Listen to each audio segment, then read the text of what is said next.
Movie Talk on Lunchbox on 938 Live. We got a bit of a treat today. We're talking about Red Numbers, a Singaporean movie of many firsts. We're joined by director Dominic Ow and graciously joined by actor Nick Shen.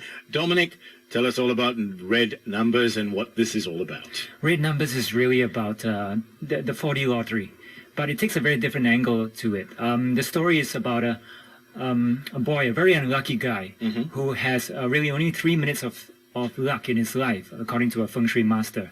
And so in this 3 minutes of luck that he has in his whole life, he is bestowed a dream of 4 numbers that will strike the lottery, but he does not complete his dream.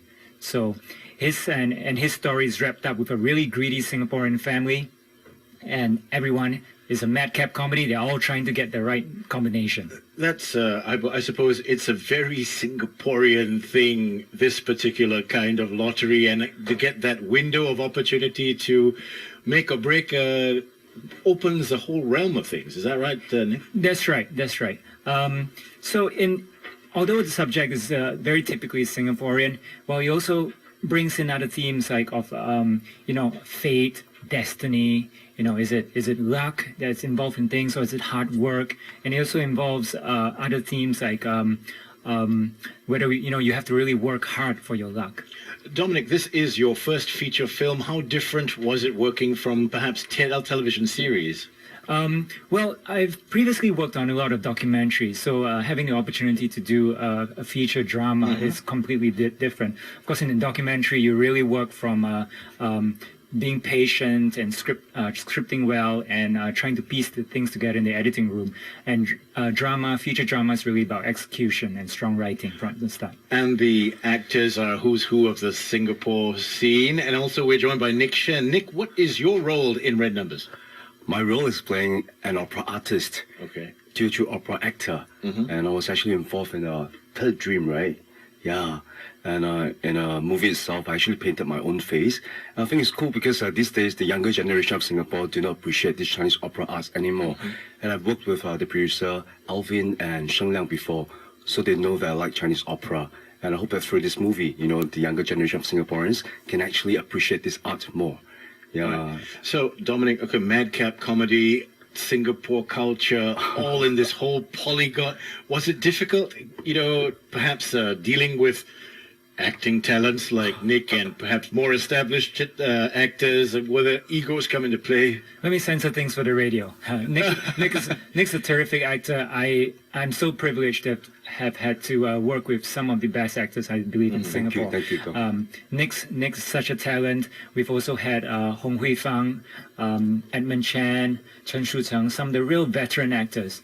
And really interestingly, too, we had a walk-on talent who plays the Chinese lead, the China boy lead in this movie, and a real natural, I would say. And so this is an ensemble cast, very strong. Even Eunice Olsen has a big part to play in this movie. So plenty to offer.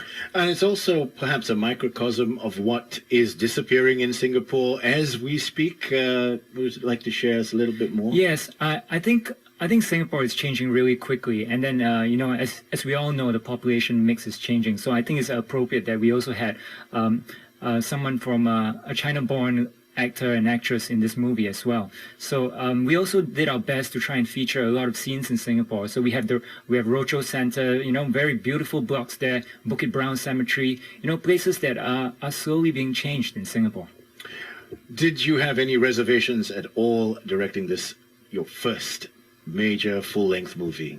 I think when you make movies, you just take a plunge. You just say, hey, we got to do this. You just take the plunge and do it.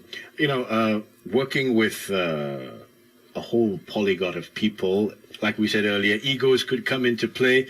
How long did you take to shoot the movie? The whole movie was shot about 21 days. So could you share with us perhaps some funny instances during the thing? Were there any things that went up didn't go your way, perhaps? Maybe we should let Nick talk about Okay, it. Nick, go ahead. Nick has had a really tough role because you see he had to be in this whole Costume, with doing his the own paint, costume. Yes. and here we are in 32-degree heat, and he's trying to make sure that all that makeup doesn't flow off his face, and at the same time, to keep in tone with his singing. And memorize the script as well. Wow. Yeah. Did you varnish your face? Did you put varnish so that the makeup didn't run? No, it's still the traditional Oil paint. oil paint that we use for Chinese opera painted face. And I actually had the scene at East Coast Park as well. So it was rather interesting. Yeah, East Coast Park performing Chinese opera, teacher opera, early in the morning. Yeah, so that was really quite interesting for me. Yeah. As I know it, East Coast Park, it's always a hive of activity, no matter what time of the day. But did you attract any fans? Yeah, there was some crowd watching us as well. There were a few people, but I think we try and get it early in a quieter spot. We were fine. Nick, I beg your pardon, Dominic, to film a movie in Singapore, the logistics could be a nightmare, to say the least. How did you choose locations, etc., especially when you try and get people who are not in the way, or when you want people in the scene as well? Location scouting and location choice is always a big part of producing and directing a movie. What I think we try to do is to find locations that suit the story first, that play a part in the story, and setting's important in the story. Then later, we do the damage control of putting people in or taking people out, What about the script? Were there any rewrites? We always hear that there are script rewrites on the spot, and then you've got to rememorize all your lines all over again. I think we did a lot of improv as well. And for Dominic, it's quite cool. I think he's a very patient, polite, and passionate director. Yeah, and when actors we were on set, right? He gave us the flexibility to actually improve on our script ourselves, our creativity. But Dominic, the director's supposed to be the boss. How did you whip all of them in shape? Well, the directors, I think there's a misconception. A director, yes, does have the final say. But I think the director's role is really trying to create the appropriate conditions and conducive environment where actors can do their best. Is it not also a realization of the director's vision for the movie?